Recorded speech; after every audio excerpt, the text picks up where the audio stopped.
जय हिंद। मैं विजेंद्र चौहान स्वागत करता हूं आपका देश वार्ता न्यूज में। आइए बात करते हैं कन्हान की।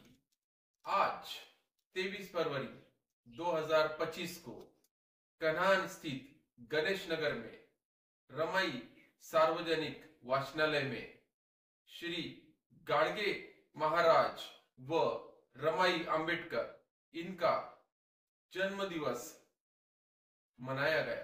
आइए देखते हैं इस पर एक रिपोर्ट। विद्यार्थी सरांचं स्वागत करतो। त्यांनी मला एक प्रश्न विचारला की भाई तुमची का वाटत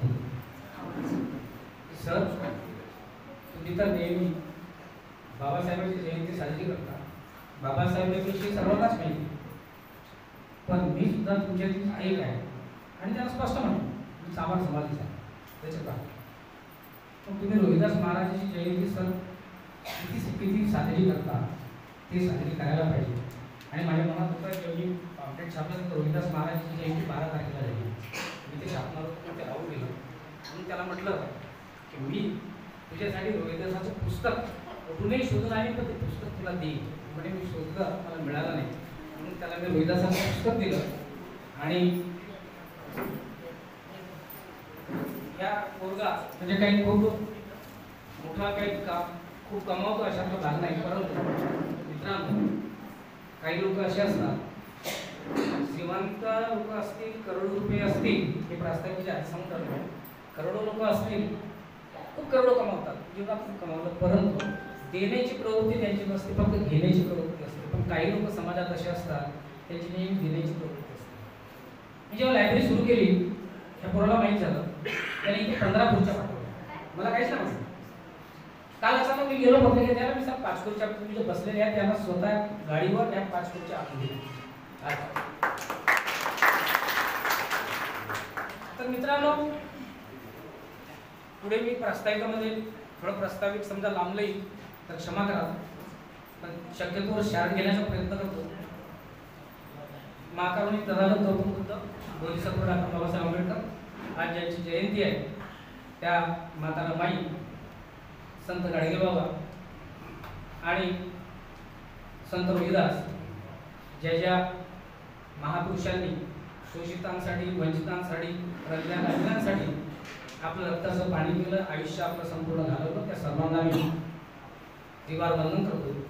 आणि ह्या ठिकाणी मंचावर उपस्थित आजच्या कार्यक्रमाचे अध्यक्ष कोळेकर सर, स्वागत अध्यक्ष बाहुरे सर, मुख्य वक्ता कल्पनाताई मिश्रा आणि प्रमुख अतिथी निर्मलाताई वागदरे, या ठिकाणी अभय कुमार खोबरागडे युवा प्रबोधनकार, त्याचप्रमाणे डॉक्टर मुकेश वाघमारे, ते आमच्या कणांची शान आहे असं मी समजतो, कारण कुठलेही काम तुम्ही एक जर फोन केला मेडिकलमध्ये तो गावात असला त्याला फोन करा, तर तुमच्या ज्या ठिकाणी पेशंट असेल त्या वार्डात जातो, आवर्जून जातो, आणि म्हणून त्याच्यासाठी टाळ्या व्हायला पाहिजे।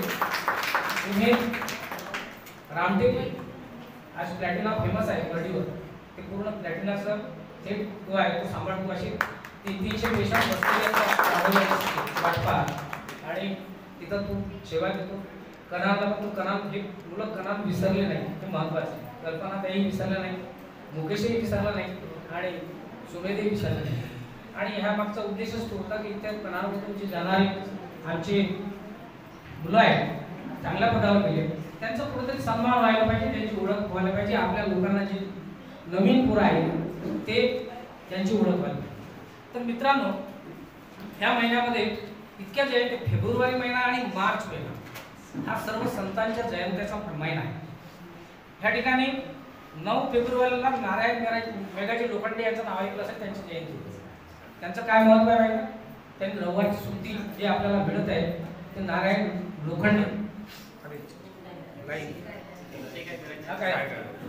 ती जाहीर केली, ते त्यांच्यामुळे मिळाली। तसा आपला आवाज येतो, मोठा आवाज आहे। त्याच्यानंतर 2 फेब्रुवारी तुकाराम जयंती होती, 7 फेब्रुवारीला माता रमाई जयंती होती, 14 फेब्रुवारीला बाबासाहेबांची आई भीमाबाईची जयंती होती, आणि 2 फेब्रुवारीला बाबासाहेब आंबेडकरांचे वडील रामजी आंबेडकर यांची पुण्यतिथी होती। 17 फेब्रुवारीला लहुजी साळवे यांची पुण्यतिथी होती आणि 12 फेब्रुवारीला संत रोहिदास महाराज आणि 19 फेब्रुवारीला राजे छत्रपती शिवाजी महाराज यांची अशा जयंतीचा पूर्ण महिनाच आहे.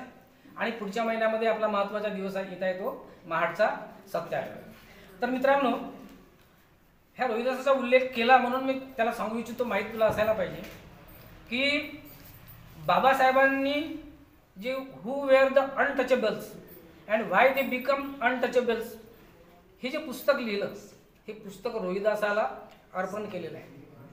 संत चोखामेळा, नंदराम आणि रोहिदास यांना हे अर्पण केलेलं आहे. पण हे समाजामध्ये फिरलं पाहिजे, ते वाचलं पाहिजे.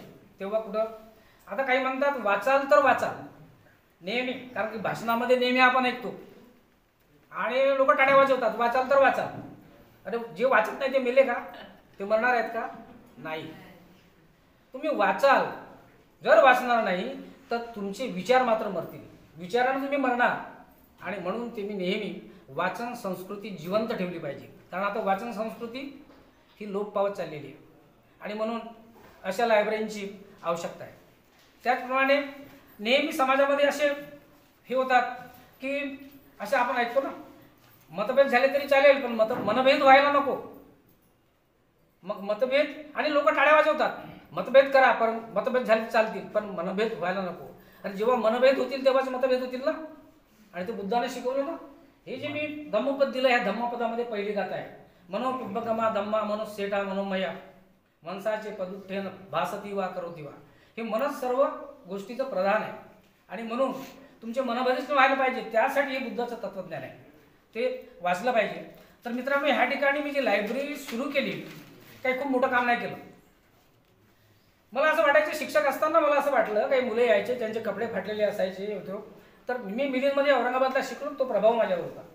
आणि जे जुने लोक आहेत, आता हे बहादुर साहेब आहेत, 80 वर्षाचे आहेत, त्यांच्याविषयी ते काशीराम बरोबर बैठक करायचे, बसायचे. आणि युपीमध्ये ज्यावेळेस काशीरामची सरकार आली त्यावेळी जे संपूर्ण युपीमध्ये वॉल पेंटिंग केल्या त्या ह्या माणसाने केलेल्या. आता ते 80 वर्षाचे आहेत आणि ते BSNL ला नोकरीवर आणि आजही अविरत कार्य त्यांचं सुरू आहे. त्यांचं गाव भिवापूरच्या पलीकडे आहे, तिथं त्यांनी मोठं विहार बांधलं स्वतःच्या पैशानं. आणि आता ह्या वर्षी 1 लाखाचा पुतळा दिला बाबासाहेबाचा. तो पुतळा पाहण्याला आम्ही उद्घाटनाला गेलो. तर आपण जे म्हणतो जुने लोक, आता हे संग्राममुक्तीचा काळ आहे. आता गाडगे महाराजांनी यावेळी जर रस्ते साफ केले असते तर लोकांनी त्यांना पागल समजलं असतं, कारण हा संग्राममुक्तीचा काळ आहे, बदललेला काळ आहे. पण आणि आता ते स्वच्छता मोहीम जे राबवली जाते ते सरकार राबवत आहे. तिथून प्रेरणा घेऊन त्या ज्या जुन्या लोकांकडून ह्या प्रेरणा अशा संक्रमित आलेल्या आहेत. मग गाडगे महाराजांनी फक्त झाडायचं काम नाही केलं, रस्ते साफ केले, त्याबरोबरच लोकांच्या मेंदूतील घाण सुद्धा साफ केली. हे महत्त्वाचं काम केलं. आणि आज म्हणून गाडगे महाराज विचाराच्या रूपाने जिवंत आहे. आणि म्हणून जे काही आपण कार्यक्रम घेतो, खूप काही आपल्याला करतो अशातला भाग नाही. ह्या ग्रंथालय सुरू केलं मागच्या वेळी 15 वर्ष झालं. काही लोकांनी खूप मला आश्वासन दिले होते. मी मागणाऱ्यापैकी नाही, मी कुणाला पैसे मागत नाही, मला पैसे द्या लायब्ररीसाठी, कधी मागितलं. आणि कुणी मला आणले त्याचे उपकार. कारण काय, श्रीमंत माणसं समाजामध्ये खूप आहेत, त्यांच्याकडे गेले पैसे मागितले, त्याच्या पैशाचे आपण बटीक होतो आणि मग तो जो म्हणतो ते करावं लागतं. आणि हे आम्ही कधी केलं नाही. मी आज चांगला नेता राहिलो असतो तर सुनील केदार वगैरे मला खूप जवळून हे करायचे, त्यांना माहिती आहे पोरांना वगैरे, परंतु मी त्याच्यामध्ये टिकून नाही राहिलो. मला ते जे बाबासाहेबांची विचारसरणी आहे आणि आम्हाला स्वाभिमान आहे ना, आम्ही आपल्या स्वाभिमानाने जगू ना. आणि म्हणून त्यानुसार मी जे रिटायरमेंटचा पैसा होता, मला 15 लाख तेवढे मिळाले होते, 15 लाख रुपये मी इथं लावले, ही लायब्ररी बनवली. परंतु एवढं सोपं नाही हे सर्व करत असताना. मी तर तावा आपण याच्यामध्ये करून टाकतो भावनेच्या आहारी जाऊन, पण नंतर कळते की हे कसं चालवावं लागते काय म्हणून. कारण याचे सर्व इलेक्ट्रिक बिलापासून सर्व मला भरावं लागते आजही. आणि अशामध्ये मी मधल्या काळामध्ये नर्वस झालो की नाही, आता आपल्याला हे बंद करावं लागेल. 10 वर्ष. काही लोकांनी तर मला असंही म्हटलं कि सर कितने साल चलाओगे, हमने तो चलाए 2-3 साल चलाए, लाइब्रेरी बंद कर दिए, कोई फायदा नहीं. मी फायदा कशात आहे याचा विचार केला थोडा. मी त्यावेळी पॉझिटिव्ह विचार केला. मी पैशाचा फायदा नाही घेतला. मला पाहिजे होते इथून काही तर मुलं जातील जे येवोत नको येवोत नंतर मदत करत नको करत, पण पुढे जाऊन कमीत कमी त्याच्या डोक्यात तर राहील ह्या माणसानं काहीतरी केलं. कारण खूप करोडो रुपये कमवून तुम्ही संचित ठेवा, काय होणार आहे? ते घेऊन तुम्ही पुढे पुढे काही जाणार नाही. पण त्याचा जर इथे उपयोग होत असेल समाजासाठी, काही माणसं घडवण्यासाठी, तर ते महत्त्वाची गोष्ट आहे. अन्यथा काही उपयोग नाही. बाबासाहेबांनी काय ठेवलं? बाबासाहेबांचं इतकं काय होतं, परंतु त्यांनी साधा त्यांच्याजवळ